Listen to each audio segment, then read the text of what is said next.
MA final राजनीति विज्ञान छठा प्रश्न पत्र भारतीय शासन एवं राजनीति। मित्रों, आज का हमारा टॉपिक है भारत में प्रमुख राष्ट्रीय दल।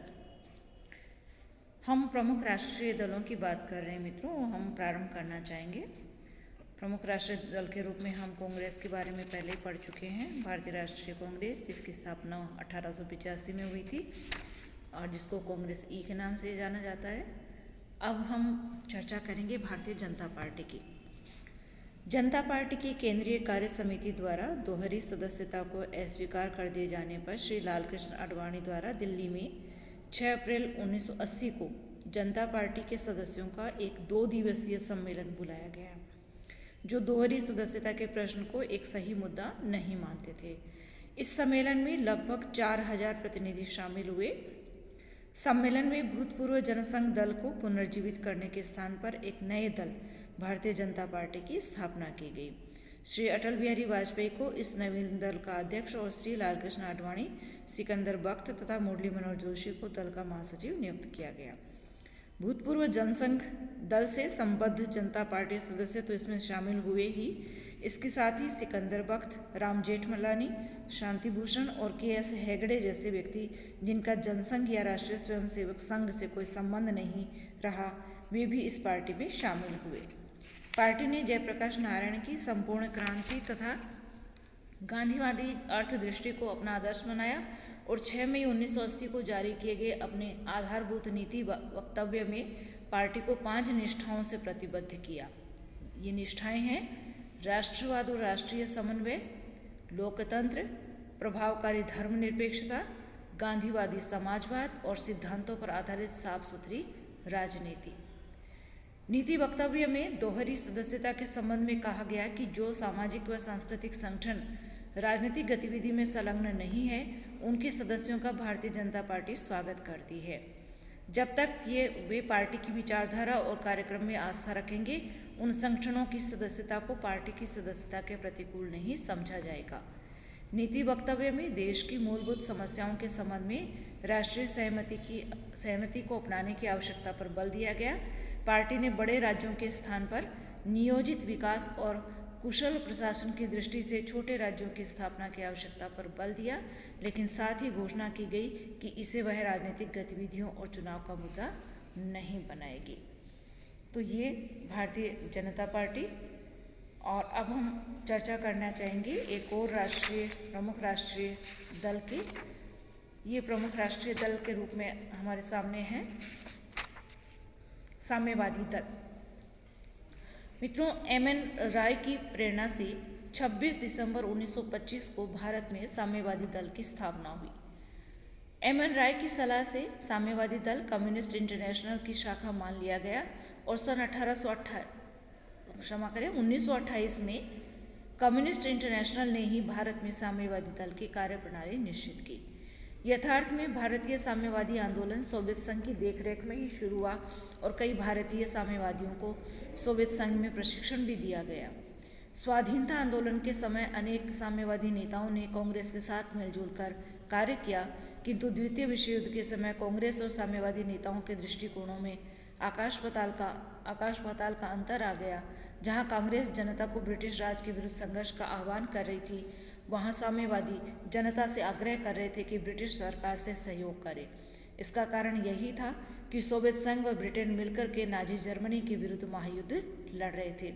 दिसंबर 1945 में कांग्रेस महासमिति ने सभी साम्यवादियों को अपने दल से निष्कासित कर दिया। जब भारत का नया संविधान अस्तित्व में आया तो साम्यवादी दल ने इसे दास्ता का घोषणा पत्र कहा। साम्यवादी दल के संगठन की निम्न इकाई सेल है। इसमें 2 या 3 सदस्य होते हैं।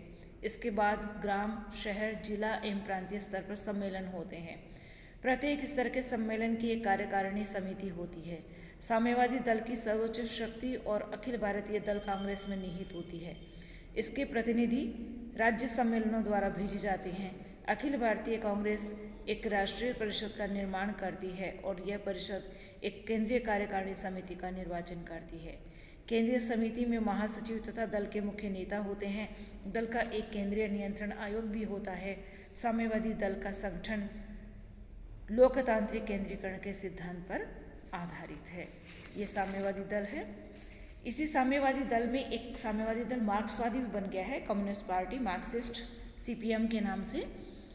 ये सीपीएम सन 1964 में साम्यवादी दल 2 भागों में विभक्त हो गया तथा एक नए दल भारतीय साम्यवादी दल यानी मार्क्सवादी का जन्म हुआ। सीपीएम का, कम्युनिस्ट पार्टी मार्क्सिस्ट का जन्म हुआ। इसके नेता प्रमोद दास गुप्ता, ज्योति बसु, ए.के. गोपालन तथा पी. राममूर्ति हैं। 1967 ईस्वी के चुनाव में इस दल को भारतीय साम्यवादी दल के मुकाबले में अधिक सफलता मिली। दल को लोकसभा में 19 एवं राज्य विधानसभाओं में 128 स्थान प्राप्त हुए। केरल में नंबूदरीपाद के नेतृत्व में संयुक्त सरकार का निर्माण हुआ। पश्चिम बंगाल में अजय मुखर्जी की संयुक्त सरकार में मार्क्सवादी साम्यवादी दल की महत्वपूर्ण भूमिका रही। सन 1971 के चुनाव में इसकी शक्ति में वृद्धि हुई और लोकसभा में इसके 25 सदस्य हो गए। इसके संगठन की बात करूं, मार्क्सवादी साम्यवादी दल का यानी सीपीएम का संगठन साम्यवादी दल की भांति ही सीढ़ीनुमा है। निम्न स्तर पर सेल होते हैं। इनके ऊपर ग्राम, शहर, तालुका, जिला एवं राज्य समितियां होती हैं। सभी समितियों की एक कार्यकारिणी समिति होती है। केंद्रीय समिति दल की सर्वोच्च संस्था है। केंद्रीय समिति एक पोलित ब्यूरो का चुनाव करती है। इसमें दल के प्रमुख नेता सम्मिलित होते हैं। तो ये है कम्युनिस्ट पार्टी मार्क्सिस्ट यानी सीपीएम जो है। अब एक और प्रमुख राष्ट्रीय दल की हम बात करते हैं, ये है बहुजन समाज पार्टी यानी कि बसपा। बहुजन समाज पार्टी यानी बसपा राष्ट्रीय पार्टियों में सबसे नई है। 14 अप्रैल 1984 को बनी बहुजन समाज पार्टी दलितों के पुनरुद्धार की अभिव्यक्ति है। लोकतांत्रिक व्यवस्था द्वारा प्रदत्त अवसरों और अन्य राष्ट्रीय पार्टियों द्वारा दलितों को सामाजिक न्याय दिला पाने में असफल रहने के कारणों से देश के कुछ भागों में इसका उदय धीरे धीरे हो रहा है। इस प्रकार बहुजन समाज पार्टी स्पष्टतया जातिगत दल है। बहुजन समाज पार्टी का उद्गम जो है अखिल भारतीय पिछड़ी मतलब अनुसूचित जाति, जनजाति, अन्य पिछड़ी जातियों एवं अल्पसंख्यक समुदाय कर्मचारी महासंघ से हुआ, जिसकी स्थापना 1978 में कांशीराम ने की थी। पूरे देश में सरकारी कर्मचारियों के बीच अपना ताना बुनने के बाद विशेषकर उत्तरी राज्यों में उसने 1981 में एक और संगठन DS4 दलित शोषित समाज संघर्ष समिति DS4 दलित शोषित समाज संघर्ष समिति चलाया। अंत में 14 अप्रैल 1984 को बहुजन समाज पार्टी की स्थापना हुई। उसका मानना था कि अनुसूचित जातियां, अनुसूचित जनजातियां, पिछड़ी जातियां और अल्पसंख्यक वर्ग देश की जनसंख्या का 85% भाग है और वह संख्या बहुजन बनता है, लेकिन ऊंची जातियों का अल्पमत देश पर राज कर रहा है। इसलिए बहुजन समाज पार्टी की पैनी और स्पष्ट विचारधारा यह है कि दलितों और पीड़ितों को एकजुट किया जाए, क्योंकि इनके ज्वालामुखी रूपी विस्फोट को अधिक समय तक नहीं रोका जा सकता और इसे तो एक दिन फटना ही है। पार्टी का मुख्य उद्देश्य दलितों को उनके अधिकारों के विषय में शिक्षित करने वाले निष्ठावान कार्यकर्ताओं को तैयार करना है। प्रारंभ में बहुजन समाज पार्टी अन्य पार्टियों से अलग चलने वाली पार्टी थी, जिसने घोषित किया था कि वह किसी अन्य पार्टी के साथ कोई संबंध नहीं रखेगी। इसका उद्देश्य दलितों में आर्थिक एवं सांस्कृतिक आंदोलन प्रारंभ करना था। बाद में इसकी रणनीति में कुछ परिवर्तन हुए और उसका उत्तर प्रदेश में भारतीय जनता पार्टी के साथ गठजोड़ और सत्ता में भागीदारी 1995, 1997, 2002 और 1996 में कांग्रेस के साथ चुनाव पूर्व गठजोड़ भी हुआ। पार्टी ने समाजवादी पार्टी के साथ भी समझौता किया। बहुजन समाज पार्टी की रणनीति में परिवर्तन को स्पष्ट करते हुए समीक्षक कहते हैं कि ये पिछड़ी जातियों से आवश्यक समर्थन जुटा पाने में असमर्थ थी, क्योंकि पिछड़ी जातियों और दलितों में आपस में नहीं बनती थी। वास्तव में ग्रामीण भारत में पिछड़ा और दलितों के बीच सक्रिय विरोध ने पार्टी का आधार नहीं बढ़ने दिया। पिछड़े वर्ग जो हरित क्रांति और भूमि सुधार के बाद भूपति से हो गए और वे दलित जिनमें से कई ग्रामीण भारत में भूमिहीन ही रहे हैं, अपने अपने हितों के कारण संघर्षरत रहते थे। दूसरी ओर ऊंची जातियों और दलितों के बीच सक्रिय विरोध अब उतना तीव्र नहीं रहा जितना पिछले 2-3 दशकों में भूस्वामित्व के बदलते परिप्रेक्ष्य में पिछड़ों और दलितों के बीच था।